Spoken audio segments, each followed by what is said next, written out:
What's up, YouTube? Welcome to the Race Car Life. What's up, YouTube? Welcome to the Race Car Life.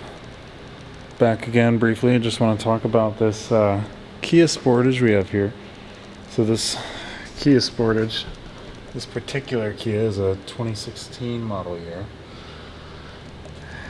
Anyways, so I want to talk about valve cover gaskets. This is the V6 model, and I tried looking and I couldn't really find any good videos. I was just looking for a couple tricks to make this process go a little easier. So I thought I'd just put one up real quick for the next guy. So when you're looking at this motor here, then this image here that you're seeing now, I have the intake manifold off. But once the intake manifold's off, everything becomes so much clearer. So let's talk about this intake manifold for a moment here. So this is the intake manifold that's on the vehicle, and the big thing that we want to note here is that it's simpler than it looks. We have the bolts that are holding down the main flange. We also have some bracket bolts on the back. And here, I will actually show you those bolts, at least where they go. Right here on this vehicle, we have this bracket. And it looks like on some other brackets, some other vehicles might have these two brackets as well. But for the one that I'm working on today, that's what we're dealing with. Got the bracket on the back, which we can reach around the back to get to, and then we have the bolts in the front. We have these two hold downs for the main wiring harness. It's going to be these two here, which we're going to need to take those and pull that away. The next thing that we're going to want to do is disconnect the electrical connectors to the runner control, to the purge control, the map sensor. We're going to want to take the booster T-line off of the manifold, but we're going to leave the bracket. And we're also going to want to take this other miscellaneous vacuum hose off, and our forward runner control as well. So with those connectors off, everything about the manifold is free with the exception of the throttle body. In this case, I have disconnected the throttle body so I don't have to lose any coolant. So let's just take those 4 bolts off and we'll take you over there. So if we get over to this throttle body here, you can see taking off the short connector hose. So there's a short hose that goes in between the throttle body and the intake. And then we have the throttle body itself. I disconnected the electrical connector to the throttle body. Found that I did not need to do that as I was leaving the throttle body behind. Once we have the throttle body off of the motor and we have those connectors disconnected, there's really nothing else that's holding that intake manifold off. Just make sure it's loose by hand, of course, and then once you have it loose by hand, you're going to get the intake manifold kind of up and off the studs. There are 2 nuts on either corner, so you do have 2 studs. Get it up off those studs, kind of rock it out, slide it back into the hole, and then up and over this harness you're leaving behind. Once you've done that, the rear manifold, or rear valve cover, really is just a breeze. So with the rear valve cover, I just did this one. Someone had done these valve covers previously and didn't put the spark plug tube seals in, so that was kind of a mess. But with this case here, we're going to leave all these wires alone here. We're just going to pull this one bolt, and that's going to pull this bracket out of our way. We have one bolt holding down the harness that's going to the coil packs here. We're going to take that bolt out, disconnect our coil packs. We're going to disconnect our VVT actuator. We're going to leave these O2 sensor wires alone, but this is connected on a bracket, and there's 2 bolts right about where my finger is here. I'm going to take those 2 10mm bolts out. And over here on this side, looking at this little guy right here, that is a cam sensor. There's also one on the back. So we can get that in the frame here. Not too much craziness. So there's the connector. You can kind of just barely see it poking out there. But we're going to pull those two wire connectors off. And once we pulled those two wire connectors off, disconnected the coil packs, pulled those brackets, the valve cover itself is free. Now I like to pull off the seal flange ahead of time. So I'll pull that seal flange off with those two bolts there. Kind of rotate it, add some silicone. If it's stiff, it should come off very easily. That way that gasket doesn't get damaged. It's not included in your valve cover gasket kit, I can guarantee you that. And pull your coils with those magic 10mm bolts like any other valve cover. And then as far as bolts go, we have both corners, both middles, all four corners. We have 3 bolts down each side. The back one here is buried behind this bracket. This is the intake manifold support bracket here. There is a 10mm right behind it, but you can very easily get to that 10mm with something like this. This is a 1/4 inch and a 1/4 inch swivel 10. If you don't have one of those, hit up Harbor Freight. It's a decent set if you get the Icon. Otherwise, you can go on the truck and spend the absorbent amount of money that they cost on the truck. But now that we have all the bolts out, just simply pop your manifold loose, or not your manifold, I keep saying manifold, pop your valve cover loose, take your valve cover off, do your work with the gaskets or anything else you need to do under that valve cover, and you're ready to reassemble.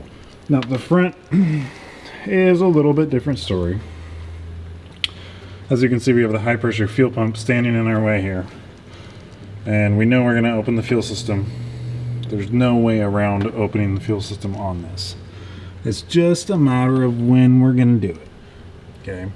So if we take a close look at how this high pressure fuel pump's working here, we have two main things.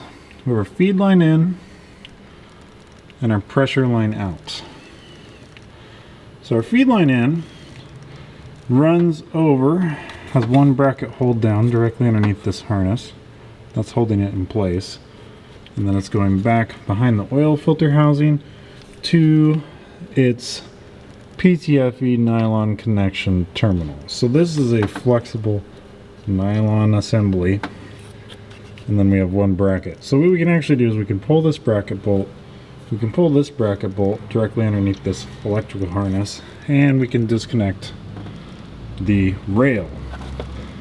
That's what we call the feed to high pressure pumps on diesels anyway, so I'm just going to call it the rail. And if we want to take a look at the rest of this, we have the high pressure output. The high pressure output runs down along the side of the cylinder head here. It runs into this junction block, which we can't do a darn thing about. And then after it goes to the junction block, it drops down underneath the lower intake manifold. I hate to break it to you, but if your day was going good, you might be disappointed to find out that you're about to pull an intake, a lower intake. I don't know of any way around that.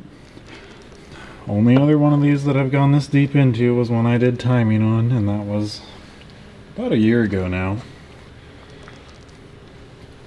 But with all of that in mind, if you're anything like me, you like to use electric tools.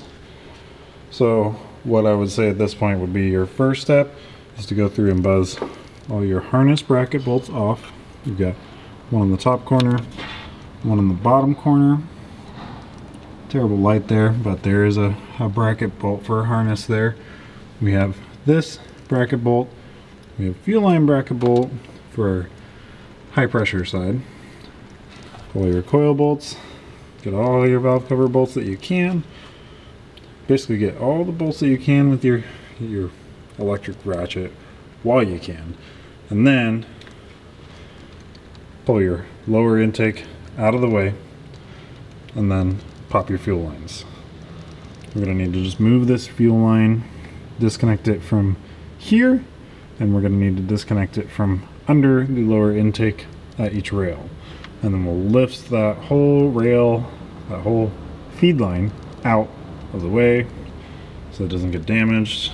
And when that's out of the way, then we can proceed with removing the high pressure pump. High pressure pump is just held in with 2 bolts. Back them out slowly at equal lengths if you can at all manage it. Don't just buzz it out, because you end up causing damage on those threads where it goes into the head.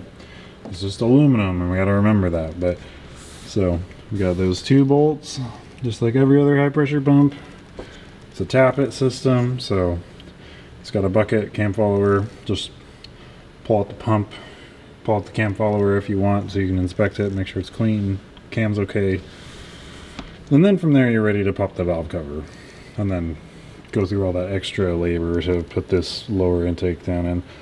If anyone from Kia is watching this video, just let it be known that we all think it was pretty asinine of you to not add a secondary junction on the high pressure feed line somewhere like where this divider block is. So this block here divides the main fuel feed into 2 separate lines for each side.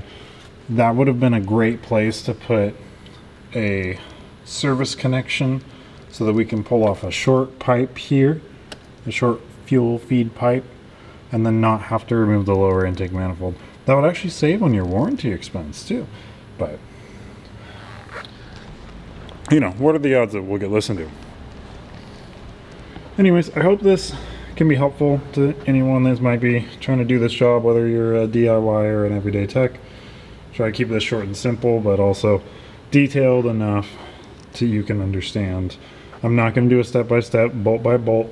I will tell you that pretty much all you need for this job here is going to be a combination of 10mm accessories, like this 10mm quarter drive swivel socket, a 10mm deep quarter drive, a 14 deep quarter drive. This is for the bracket bolts on the back of this intake manifold that I was showing you. You're going to need a flathead for the inner short intake ram. These are hose clamp pliers, but if you're DIYing this or you haven't invested in a pair of these, which you really should if you haven't, I'll go ahead and put this up here to where you can get the number off of that. That's SD1118 from Mac Tools. They've just got a simple cut. Catches in the spring clamp pliers pretty well. I would also recommend a small pair of channel locks that are either very worn out or that you manually rounded off all the sharp edges. These make it real nice to grab onto those rubber hoses that have been sitting for a while and rotate them free of their adhesion. I've got a big pry bar here to help me with popping the valve covers. Super easy. It's got a nice big wide flat portion on, so I'm not worried about chipping the cover. A pair of long needle nose is really helpful, especially for some of the wire connectors that might give you some trouble. And this is a little trim clip removal tool from Cornwell. I can't read a part number on it if there is one anymore. Well, maybe. Let me see. Alright, you know there is a part number here. Let me see if I can read this to you. We have a CTG1003.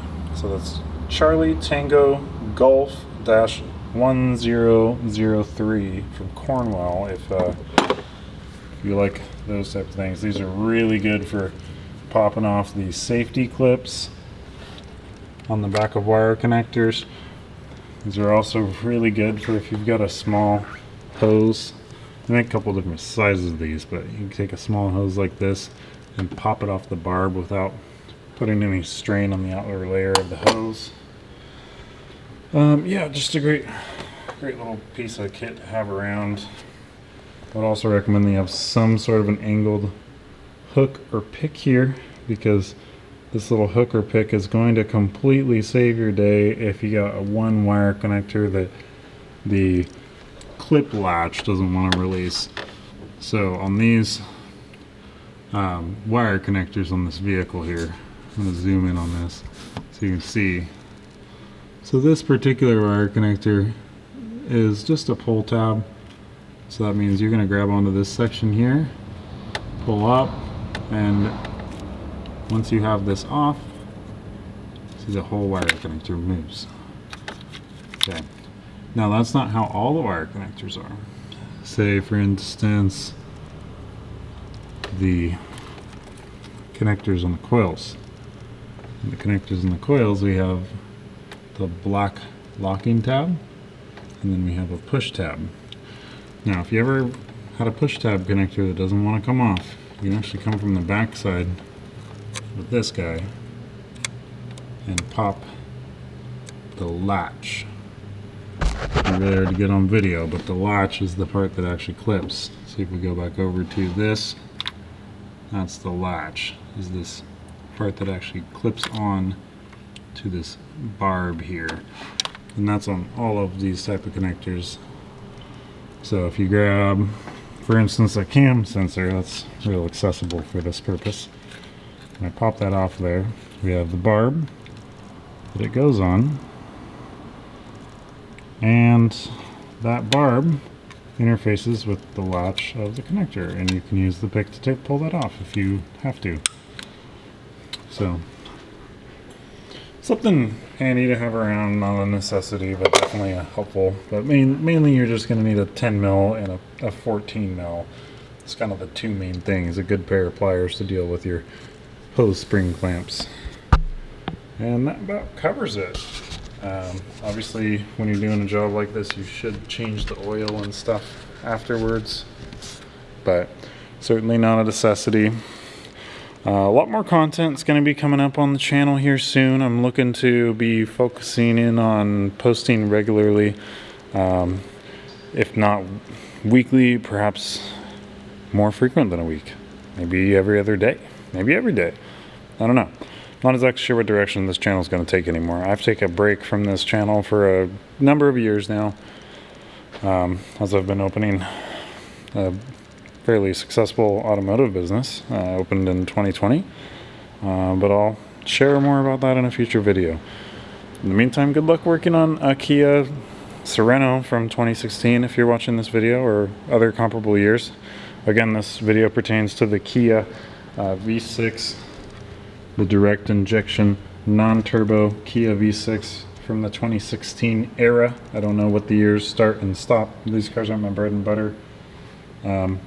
But if you are working on one for yourself or for a customer in a shop, let this be a helpful guide to you. And have a good day.